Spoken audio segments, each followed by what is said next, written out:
சரி, கரெக்டா அந்த புத்தகத்தை திறக்கும் போது மொர்தெகாயை குறித்து எழுதப்பட்டிருக்கிறது. அந்த ராஜாவுக்கு முன்பாக வாசிக்கப்படுகிறது. நான் தீர்க்க தரிசனமா விசுவாசிக்கிறேன், இந்த 100 days ஜபத்தில் ஆமே அநேகருடைய நினைவுக்கு கர்த்தர் கொண்டு வருவாராக. மூடப்பட்டிருக்கிற ஃபைல்கள் உங்களுக்காக திறக்கப்படுவதாக. ஆமே, அதை தூசி தட்டி எடுக்கிறதற்கு கர்த்தர் கிருபை பாராட்டுவார்.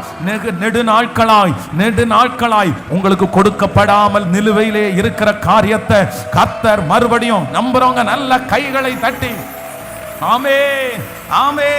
யாரோ ஒருத்தருடைய இருதயத்துல கர்த்தர் பேச போறாரு. உங்க பிள்ளைகளுக்காக கர்த்தர் பேச போறாரு. ரொம்ப நாளைக்கு முன்னாடி இந்த ஒரு சொந்தக்காரர்களுக்கு கர்த்தர் உங்களை குறிச்ச ஒரு ஞாபகத்தை கொடுக்க போறாரு. உங்க பிள்ளைகளை குறிச்ச ஒரு ஞாபகம் வரப்போகுது. உங்க குடும்பத்தை குறிச்ச ஒரு ஞாபகம் வரப்போகுது. நீங்க செஞ்ச காரியம் ஞாபகம் வரப்போகுது. நல்ல கைகளை தட்டி சொத்திரம் சொத்திரம் சொத்திரம் ஆமே.